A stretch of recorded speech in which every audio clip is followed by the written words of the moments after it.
This is the Momentum Podcast.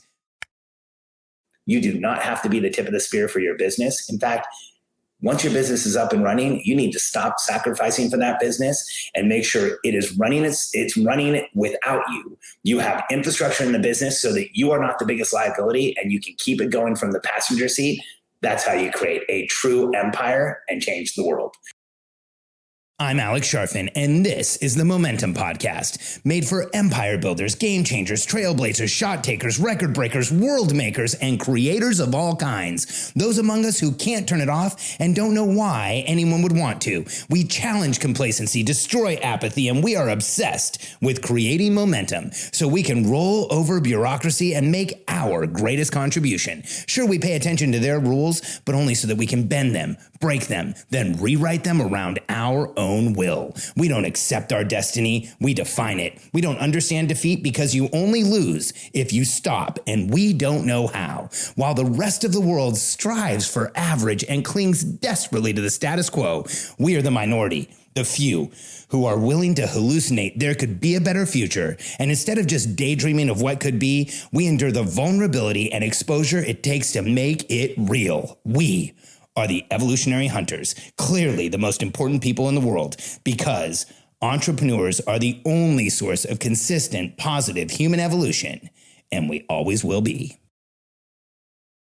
For most of my business career, I've been like most entrepreneurs. I take a few days off here, a few days off there. Maybe I had been able to take a week off every once in a while during my career, but I've never taken considerable contiguous time off. So like I've never taken several weeks off at a time until a couple of years ago. I've been running businesses for my entire adult life. I've been an entrepreneur the whole way through. And in the last really about 10 years, I've started figuring out how to run a business in a totally different way where I don't have to be beholden to the business, where I am not completely tethered to the business. And I got a massive test of being in that place a couple of years ago when my mom passed away. Katie and I were vacationing in Hawaii. My family's in California. We were on our second day in Hawaii. After having talked about taking a Hawaii trip for several years, we were on our second day at the Grand Wailea, and I got a text message from my family that my mom had a stroke. And we immediately left the island, went to California, saw my mom in a hospital. We were there for a while. She actually, for several days, I think over a week, she actually was getting released from the hospital. So we flew back to Texas and she passed away. And I think I was one of those delusional people who actually believed my mom was never going to die. And I realized that day that I was living in this massive delusion. And it was one of the most disorienting and anxiety-provoking and challenging things I've ever been through in my life. And here's what I did. Found out my mom had passed away, and I messaged Haley, who's our director of operations and is absolutely extraordinary. And I let her know what had happened, and I told her I'm going to need some time. And she said, how much? I said, I don't know, but at least a month. I know that I'm not going to be back before then. And I separated completely from my business, where there was only a few text messages in that time frame, which extended from a month to about 10 weeks. And the business was safe. The business was fine. It moved forward. It was great. It did what it needed to do. And I had time to process, and I had time to do what I needed to do. And that was a massive test of our systems and our structure and what we do as a company. And it worked. And so we're doing it again, but for a much more exciting reason. This Tuesday, Katie and I are leaving on a 3, probably 4-week road trip with our kids, where we are driving from Texas all the way out to California and making several stops on the way, and then taking another route back and making several stops in another direction on the way back. And so we will be out of our business for about 3 to 4 weeks. And here's what I believe will happen. I actually think the business is going to grow during this time period. Not think, we already have the numbers there. We already have the projects there. The business is going to do extraordinarily well. And here's why. I'm in a place where I am now running my business from a passenger seat. So let me share with you what this means. So when you look at the average entrepreneur, here's what the average entrepreneur believes. The average entrepreneur believes that they're always going to have to be involved in their business. They're always going to have to own big parts of their business. In the back of our minds, we're all, an average entrepreneur always thinks like, I need to know what's going on. I need to make all these decisions. I need to verify everything that's happening. I need to be involved in everything. And here's why. Like, if you feel this way, I'm not calling you average. I'm just saying that's how most entrepreneurs look at it. But there's a reason, and it's not your fault. The reason we feel this way as entrepreneurs is because if you look at the simple equation of starting a business, successfully starting a business requires you to do everything. So watch this. Successfully starting a business conditions you to do everything.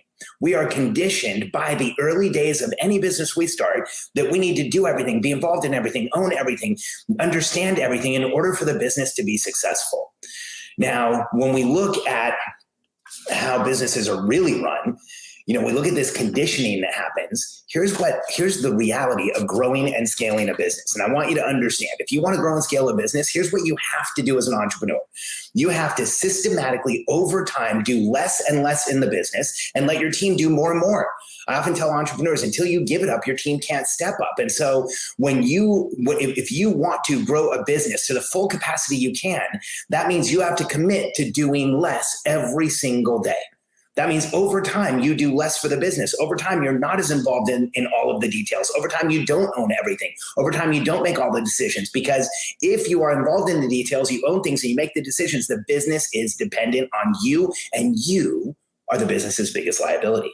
And you're probably the business's biggest bottleneck if you're doing all of those things. There is a much better way to do this. When we as entrepreneurs systematically offload to our team and we demand that we have time back so we can go be visionaries, that is how we really grow the business. And this is a mindset shift. I want you to understand this takes a massive mindset shift. And if I look at my membership, one of the members who has there's a comment I'll comment on in just a second. When I look at one of my members, the member, a lot of the members that we have stand out. They're extraordinary entrepreneurs, but one of the ones I'm most proud of working with, and one of the ones that I personally follow and I'm inspired by on a daily basis, is Rachel Rodgers. Rachel is extraordinary. She's the CEO of Hello7. She wrote the book and has the program called We Should All Be Millionaires. She's at the top of the sales list right now when it comes to books. She's just on Good Morning America the other day. She's done tons of media recently. She's just crushing it.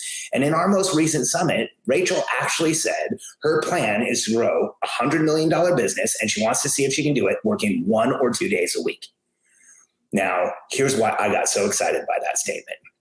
When I hear entrepreneurs make statements like that, like I'm going to turn it all over, I'm going to figure out how everybody else does this stuff, I'm going to figure out how the pressure is not on me, that is when businesses grow the fastest. And I know this is counterintuitive.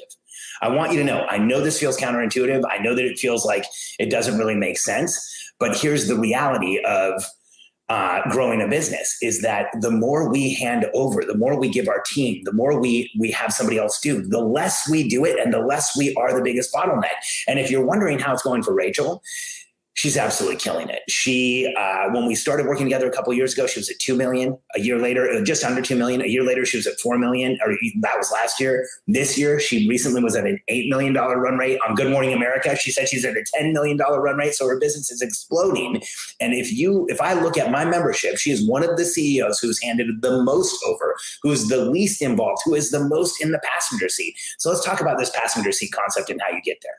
Being in the passenger seat, here's what it means. I want you to understand something. It still means you're guiding your business. It still means you're leading your business. It still means you own the business. It just means you're doing everything from a passenger seat.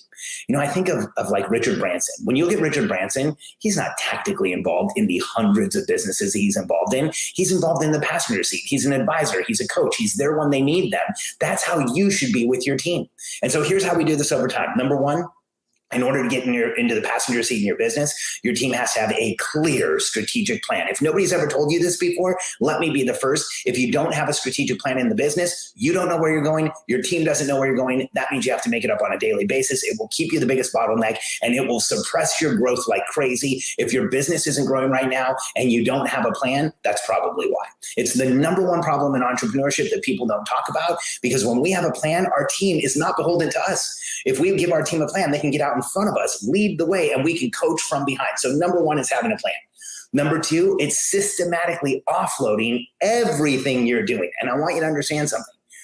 if I just made that statement, systematically offloading everything you're doing, and in the back of your mind, you heard, but I can't give up, insert whatever it is for you. I want to challenge that statement. I want you to give everything up. I want you to have in your mind that you are going to back out of doing anything so that you build the infrastructure in your business so everything can happen without you. That is how real sustainable businesses are created.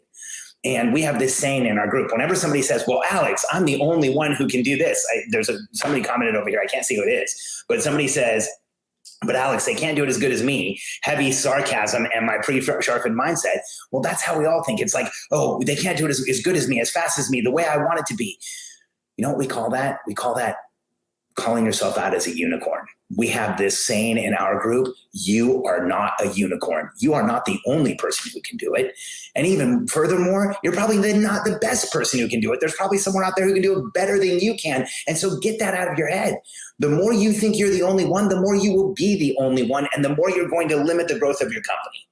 And then here, this plan, how do you get there? So 1, clear plan. Number 2, systematically offload. And number 3, you step into and you lead the business from the passenger seat.